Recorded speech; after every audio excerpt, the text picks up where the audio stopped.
Так, бізде Малика қосылып еді, қайтадан шығып кетті ау деймін. Так, біз бірінші үй тапсырмасынан бастайық. Үй тапсырмасына 10 минут арнайық. Үй тапсырмасын.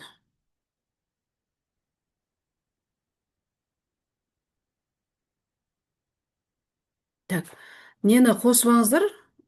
Аудионы. Аха. Қосып алыңыздар. Так, біріншісінде тез-тез айтып отырыңыздар, мен есеп несін жазып отырам. Неке, біріншісі көрінді ғой, иә? Бірінші оның массасын тауып. Бәрлеріңізге көрінді ғой, иә? Иә, көрінді. Так, біз бірінші бұл жерде қалай есептейміз? 220 Бірінші не істейміз? Бірінші 22-ті көбейтеміз, иә, массасын дұрыс. табамыз. Бұл жерде еріген тұздың массасын тауып аламыз, иә, бірінші. Көбейту 0,22. 0,22. Сосын екіншісінде бізде тұз қосты, иә? Бізде тұз қосты, оның массасын біз білмейміз, оны X деп алдық, иә?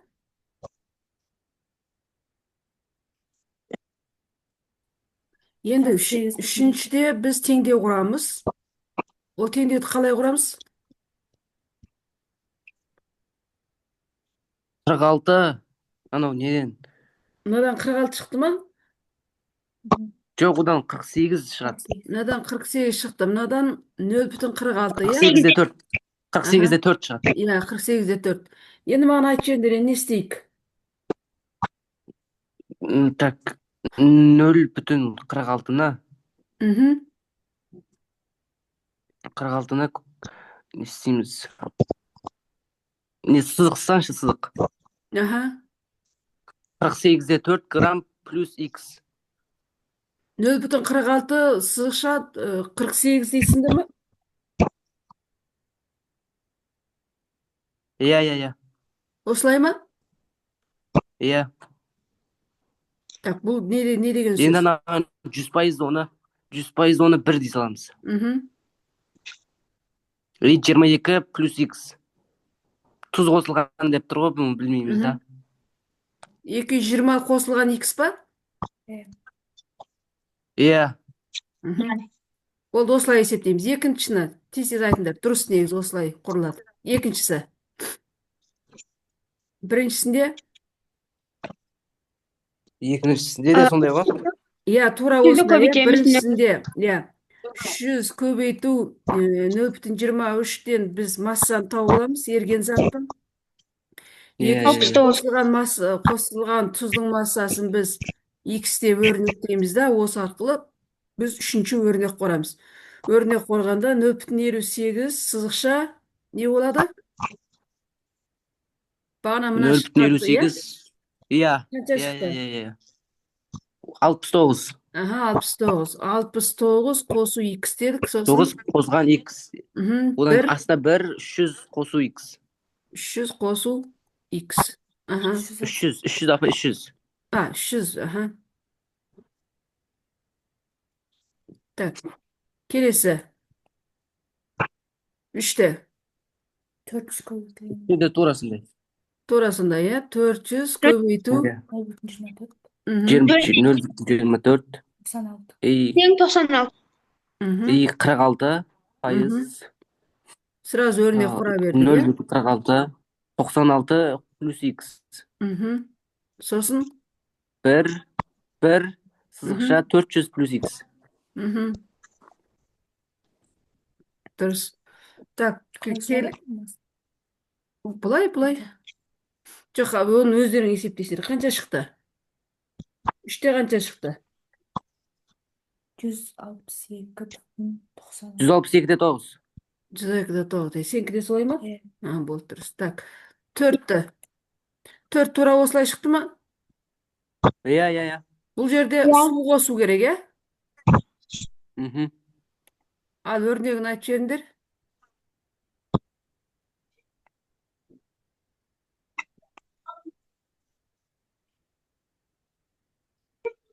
Өрнегін айтып жіберіңдер тез-тез. 250 көбейту 250 көбейту 0,25. Мгм. Тең 62. Одан 62-де 5 шығады. 60. 2-де 5. 2-де 5. Өрнекті қалай құрамыз? 0,12,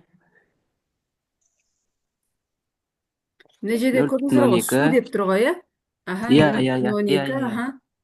Сызықша 62-де 5. Мгм. 62-де. Мгм. 12-нің астына 1. Мгм. Одан енді ол сызықша 250 плюс x. Ал 1 деп неге тұр? Бұл 100% деген сөз. Мынау 2%, 100. Аха. X қанша Болды. болды? Осымен шықты ғой, иә? Иә, иә, иә. Так. Нөмір 5. Нөмір 5 Не қалай істейміз шықты? ғой? Концентрациясы мен көлемі белгілі. Концентрациясын көлемін көбейтеміз, и шығады. Жоқ, көбейтеміз, сосын массаны табамыз. Нені? Бірінші не істейміз ғой? Зат мөлшерін табамыз. Бірінші зат мөлшерін табасыздар, иә? Мына жағына шетіне Иә, одан шығарып кейін. есептемесе, мынау тек не қылмай жатыр. Так, кеттік. Бізде концентрация 0,1 мол, иә? Иә, Көлем иә, иә. Көлем 500-ті 0,5 литр. 0,5 литр. 0,5 литр. Мгм. Масса белгісіз. Масса белгісіз. Енді шешуі еді. Зат мөлшері тең. Мгм. S көбейтілген V, көбейтілген V. 0,1, Оны енді 0,1-ді 0,5. 0,5-ке көйтсек, 0,100-0,5. 100. Мгм. Жоқ, Енді, 1,0 болады. иә, 1,0. Иә. Сосын масса, Енді массасын табылсақ, зат мөлшерін көбейтеміз mr-ге. аха, емер. 0,05 көбейткен Оныкі тас. 98 98-ге. болады ғой. Иә, Иә. енді 4,9 шығады. Күкірт қышқыл, фосфор қышқылдікі екеуінікі бірдей дедім, иә? 6 кеттік. Иә. 6. Қалай есептейміз?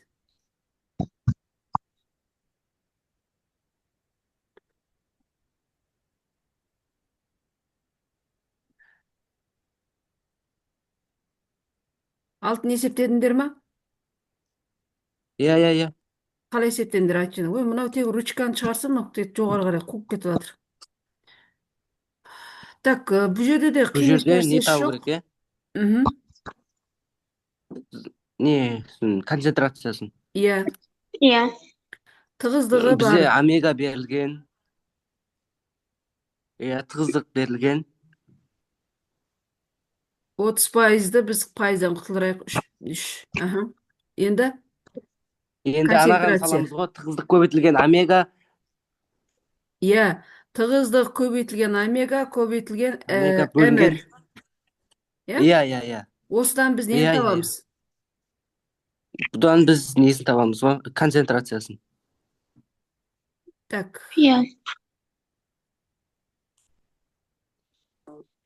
тоқтай тұрыңдар, мына жерде мен өзім түсінбей жатырмын.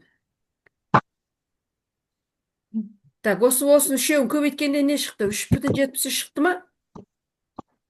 Иә. Так, бұл Иә, негізі иә. ықшамдатылған формула, мен ықшамдатылған формуланы алдында түсіндірдім ба сіздерге? Иә, иә, түсіндірдіңіз. Болды онда, соған сай есептей бересіңдер. Так, нөмір 7. Номер 7.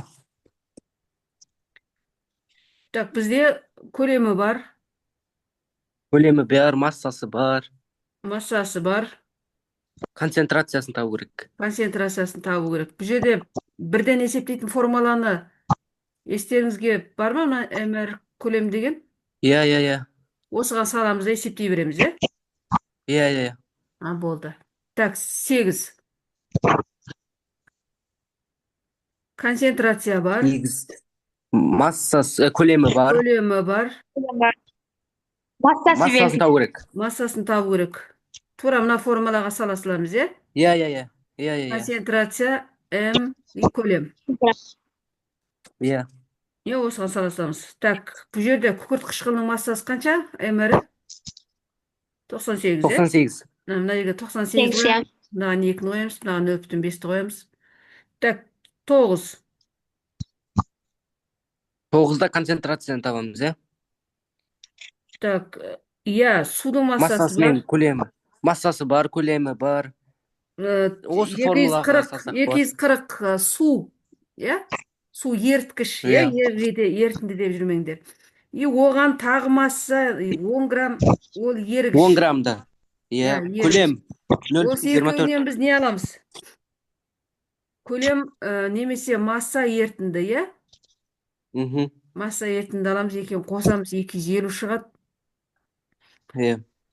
Не дейді? Натрий гидроксиді моляр концентрациясы К тең. Қанша дейді? К тең жас Белгісіз. мөлшері тең көлем ғой. Бізде Иә. ерітіндінің көлемі міне тұр, иә, ерітіндінің көлемі деп ала берейік. Өйткені Иә. мына жерде грамм суды мына жерге литрға қосқаннан кейін ол бәрібір ол көбейіп отыр ғой. Мгм. 0,25 десек болады, иә? Так, менің көзімде дұрыс келмеді. Так, грамм 0,25 суда десек. 10 грамм натрий гидроксид ерітілді. Алынған ерітіндінің көлемі, бізге уже алынған ерітіндінің көлемі беріліп тұр ғой. Алынған ерітіндінің көлемі беріліп тұр. Так, Мгм. Енді көлемді бізге не сонымен керек ақ ала қой? берейік, 224 литрменен ақ ала Иә, берейік. 0,25 деп. Енді бізде зат мөлшерін табуымыз керек қой. Зат мөлшерін табу үшін ол массаның мрге Массаны қатты. мрге бөлгенбіз. Так, бізде қанша? Массаны 10. 250. Иә, 10 деп алайық. Иә, Натрий 10 болып десек, тұр ғой. анаған 40. Мынаған 40, сонда 0,25. 0,25. 0,25. Так, 0,25 Да, деп анаған алсақ. 0,25 қоямыз Так, да. мына жерде Бірге. бізде мына су жоғалып кеткен жоқ қой бізде. Ол мына ерітіндіге Иә, барып иә, иә. қосылады. Мгм. Так, массасы грамм литр.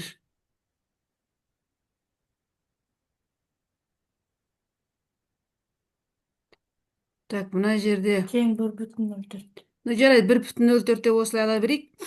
Мына жерде кішкене біз әлі толық ерітінділер тақырыбын тағы толық түсіндіреміз. Сол кезде мына жерде химиялық реакция жоқ, натрий гидроксид ерітілді. Так, негізі менің ойымша 0,24-ке мына 240 граммды қосу керек. Сонда мына жерде 240 грамм көсе мына үлкен сан шығып кетейін деп тұр. Жарайды, осылай қалдыра Мгм. берейікші. Может, мен сұрақты дұрыс жасамадым ба, бір нәрсесі болып тұр.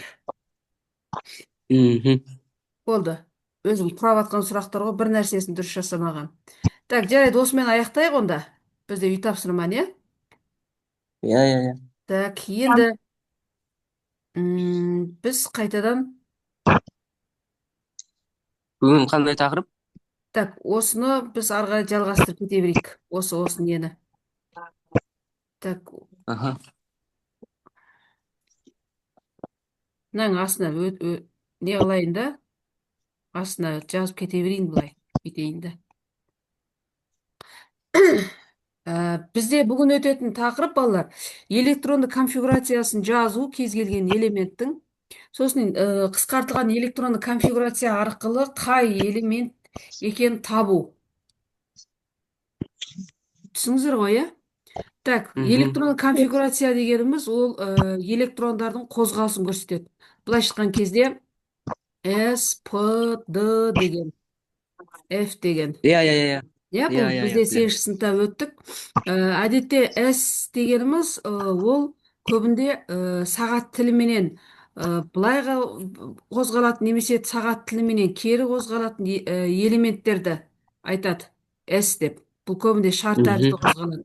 Сосын P көбінде мынандай үш сызықта, үш бағытта қозғалады. X, Y, Z. Әр бағытта 2 электроннан. Былай. Иә, иә, иә. Түсіңіздер ғой, иә? Ал Д Мгм. дегеніміз ол уже тура осындайдан бесеу бар деген сөз. Бесеу бар. Иә. Бұл енді кеңістік. Біреуі мына жарық жазықтықта болса, біреуі жазықтықтан жазықты кесіп өтеді, біреуі параллель өтеді деген сияқты. В общем, мына есте максимум 2 электрон сыйдыра алады. Оның қозғалысы Иә, иә. біреу сағат бағытымен қозғалғандар +2-ден 1 дейді, сағат бағытымен кері қозғалатындар -2-ден 1 дейді. Сосын П'да мына есте бізде бір ұяшық бар. Осы бір ұяшықпенен жоғары көтерсеңіз электронды, ол сағат тілімен бірге бағытталады Плюс. деген сөз. Иә, төмен бағытталғаны ол сағат тілімен кері бағытталады дегенді көрсетеді. Иә. Сонымен Пда бізде әдетте үш Алты. ұяшық болады. Иә, үш Иә. ұяшық болады. Үш ұяшықта Алты сияқты. жұп электроннан 6, максимум 6 электрон сыйдыра алады. Д бізде 5 ұяшық болады. Әр ұяшықта да 2 электроннан, былайша айтқанда максимум бізде 15. 10 электрон болады. Енді біз бірінші мына ұяшықтарды толтыруды қарастырайық. Бұл ұяшықтарды толтырған кезде Сте, мысалы мына жаққа жазып қояйын, Сте. Бірінші жоғары жағын толтырамыз, содан кейін төмен жағын толтырамыз. Сосын П деңгейге шейін электронмен толтырған кезде 6 электронды толтырған кезде бірінші жоғарғы сағат тіліменен бірдей бағытталатындарды жоғары қарай мынандай толтырып аламыз, жоғары бағыт. Содан кейін барып төменгі бағытты қозғалтамыз. Түсіңіздер ғой? Иә. Мысалы, біз азотты қарастырайық. Азотта қанша электрон бар?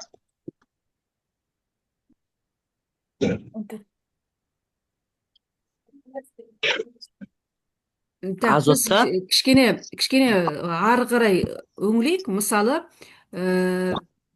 кез келген элементтің бірінші атом, кез келген элементті, элемент дегеніміз не? Элемент дегеніміз кішкене ары жағына қарай өңіліп, не екенін түсіндіріп жіберейік. Элемент дегеніміз не? Ол бірдей ядро заряд саны бірдей атомдар,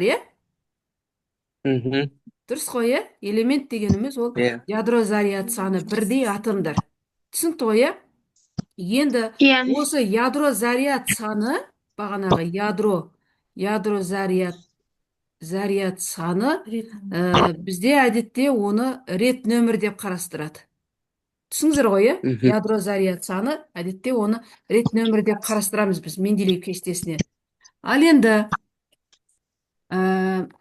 енді атомды қарастырайық. Атомның өзі неден тұрады? Атом неден тұрады?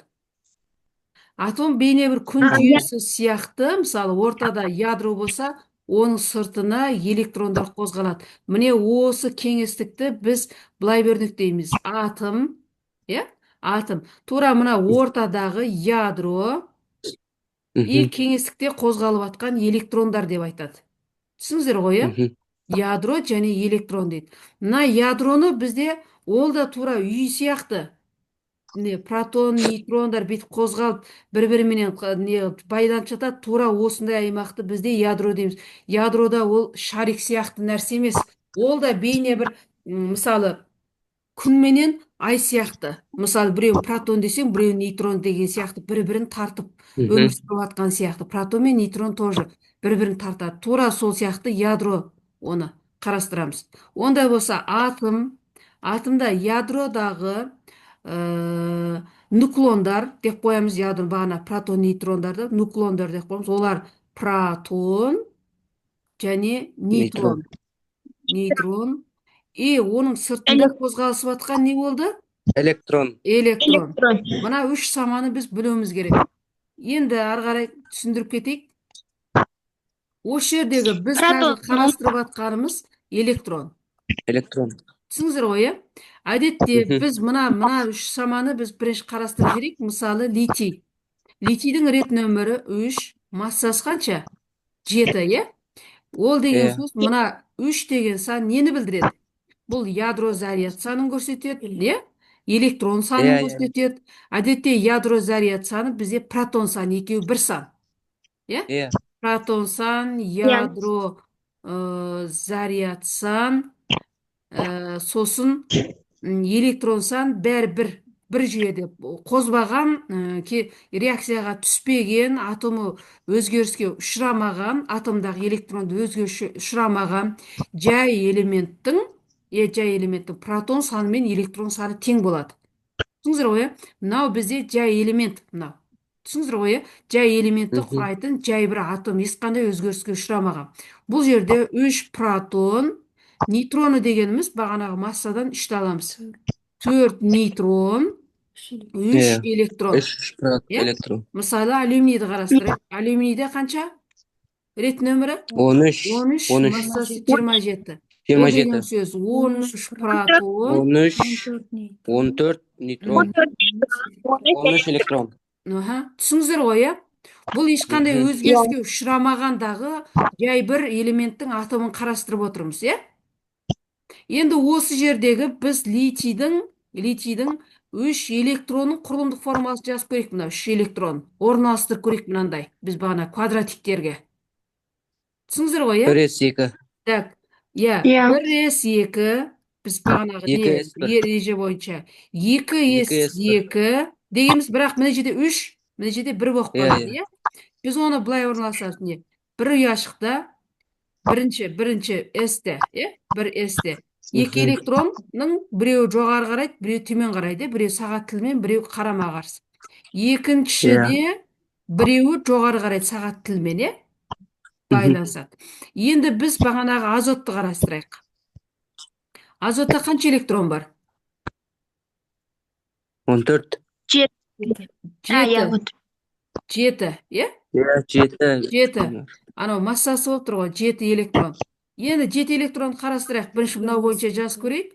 Бірінші периодта 2 электрон бар. 1s2, 1s2. Екінші периодта оның 5 2s2. электрон бар, иә? 5 электрон. Иә, иә, 5. Осы 5 электронның екеуі максимал түсіретін X-ке барып орналасады. Қалған біреуі P-ға барып орналасады. Үш. Жоқ, 3-ке орналасады. Иә, P-ға 3-еу орналасады. Енді орналастырайық. Бірде 1s-те. Бірде Иә, біреу сағат екі. тілімен, екіншісі кері бағытта. Екіншісінде, екінші периодта. 2 электронды біз орналастырып сондай. аламыз, иә? Енді мына P-ны орналастырғанда біз қалай орналастырамыз? Үшеу сызамыз. Иә, 3 ұяшық сиямыз да, бірінші үшеуін толықтай орналастырып тастаймыз, иә? Иә. Иә, не осылай орналастырамыз. Сонда сағат тілімен қозғалатын қанша не болып тұр? Бізде 2 болып тұр, иә? Не, біреу 2 болып тұр. Сағат тілімен 2 болатын 2 болып тұр. Сосын спиралмен қозғалатын қанша болып тұр? 3 болып тұр. Түсіңіздер ғой, иә? Өйткені мынау P ғой, мынау S. S-тегілер сағат тіліменен, P дегеніміз ол шексіздікпен қозғалады. Енді кеттік. Фосфор ма қазір, так, оттегін қарастырайық. Оттегін. Так, оттегін қарастырайық, иә? Ал оттегін қарастырған қанша электрон бар? 8. 8 электрон бар, иә? Енді мынау бойынша жазып шығайық.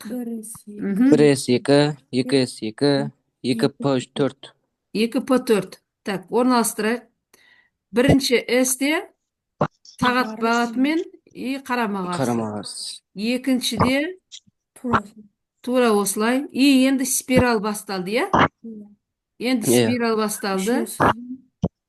4-тің қаншауын орналастырамыз жоғары қарай? 3-еуін жоғары қарай. Иә, 3-еуін жоғары орналастырамыз да, біреуін төмен орналастырамыз. Тура осылай орналастырамыз, иә? Осы орналасуды біз білуіміз керек. Өйткені сіздерге 4 квант санын үйреткен кезде бұл сіздерге көмектесетін болады. 4 квант сан.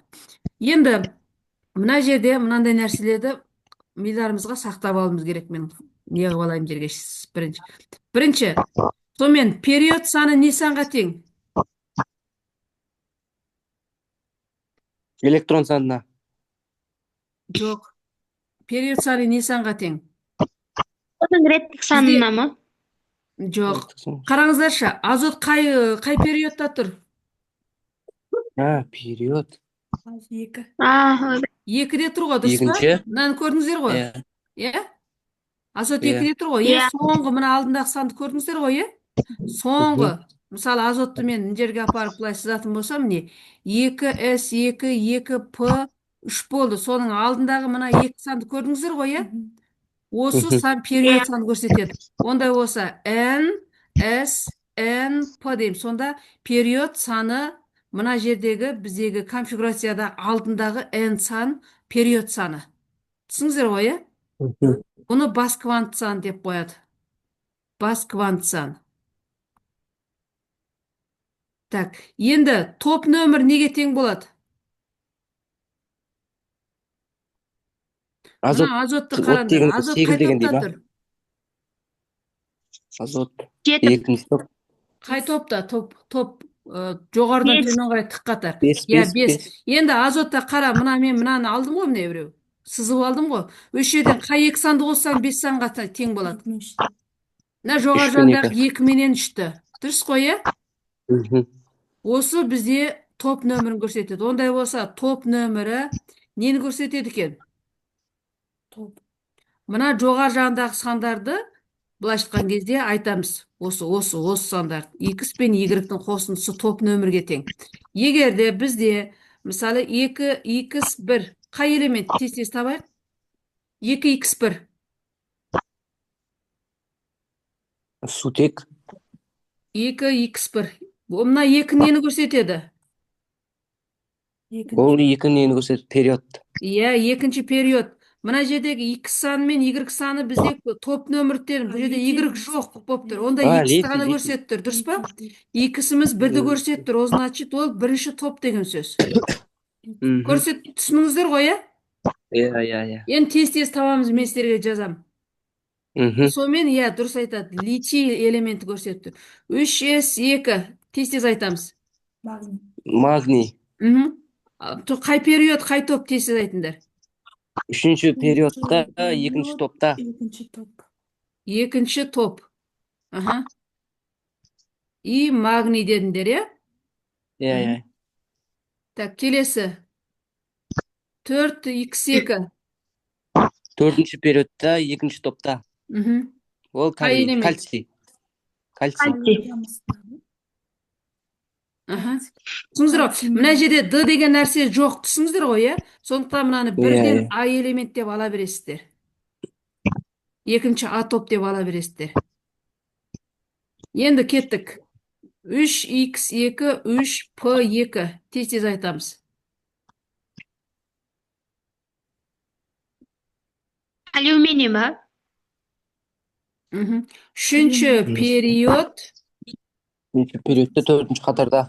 Үшінші қатар ғой. Период қатар деп айтамыз ғой, период, иә? Топты тік қатар дейміз. Иә. Үшінші период қай топ? Төртінші топ. 2 мен 4-ті қосам, 2 мен 2-ні қосам, сонда қанша болады? Кремний ғой, кремний. Иә, кремний. Түсіңіздер ғой, иә? Енді маған айтыңыздаршы. Сіздер айтасыздар, мен жазам. Сіздер айтасыздар, мен жазам. Так, Асан, сен күкіртті айтшы. Нені жазайық? Күкіртті. Жазасың. Мен осылай қысқартылған теңдеуін айтасың маған. Күкірттікі қалан неге тең болады? 3s 6. Жоқ. S максимум 2 ғой. 3s2. 3s2. 3s2. 3p4. Дұрыс па, қыздар? Иә. Так, ал енді, жанда қыздар, ал кім бар? Малика барсың ба? Кім бар? Мен бармын. Ал, айта ғой. Сіз маған айтыңыз, калийді айта ғой. Төртінші период. Бірінші қатар ма? Конфигурацияның қысқартылған формуласын айтасың. 4s1. 4s1. Ал, Ильяс, сен айт. Сен маған айтасың, аргонды айт.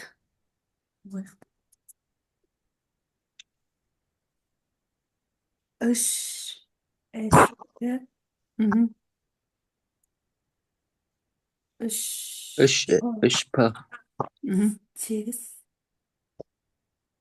8 болмайды ғой, максимум 6 ғой.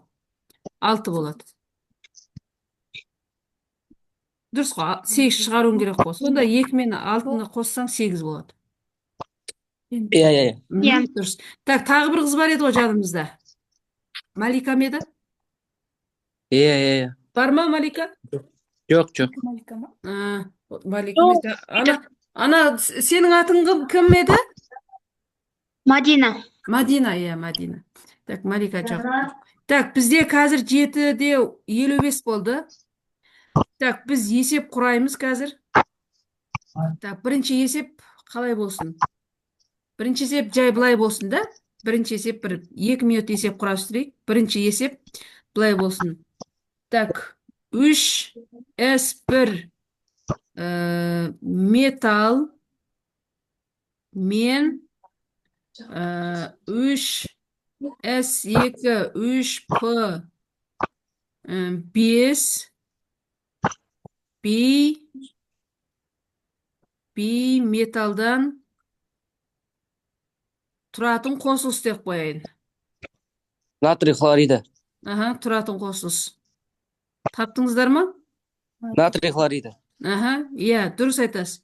3S1 ол натрий, Натрий. Анау 3S2 3P5 ол хлор. Хлор. Иә? Хлор. Ондай болса, екеуінің Иә. қосылған қосылыс натрий хлориді деген сөз. Молодец. Иә. Енді тағы да екіншісі. Екіншісі, иә, так, 2 S2 және 2P2-ның металының деген сөз ғой енді, элементінің сутектік қосылысы. Көміртек оксид. Так, табамыз тез. Так, Литий. 2S2, 2P2 дегеніміз ол қайсысы? Көміртегі. Ой, көміртегі.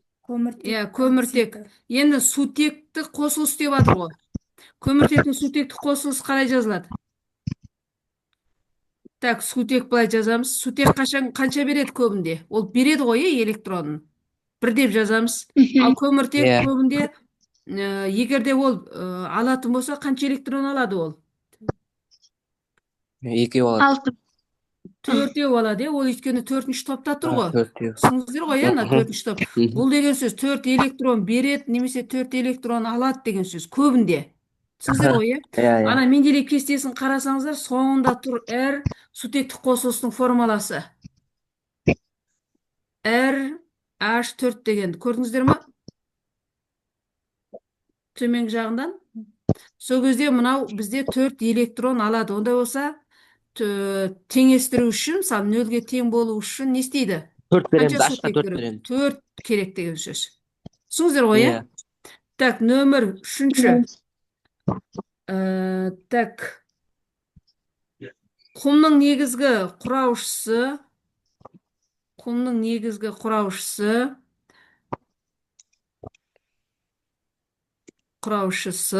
да қояйық. Құмның негізгі құраушысы 3 S2 3P2 элементі оттекті қосылысы. Не ғой? С2O. Құмның негізгі құраушысы деп отыр, иә? Иә. Сонымен мынау қандай элемент болды? 3S2. Кремний. Не, кремний. 2 кремний. Аха.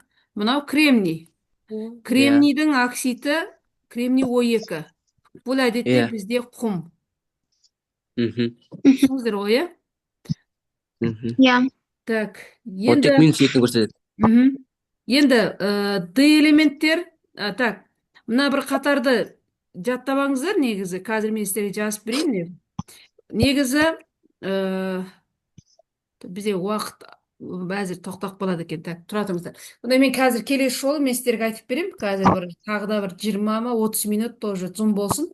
Сол жерде тағы түсіндіремін. Болады ма? Қазір тез шығып, мен бір Иә. не жазып алайын, иә? Аха. Аха. Запись жазып алайын.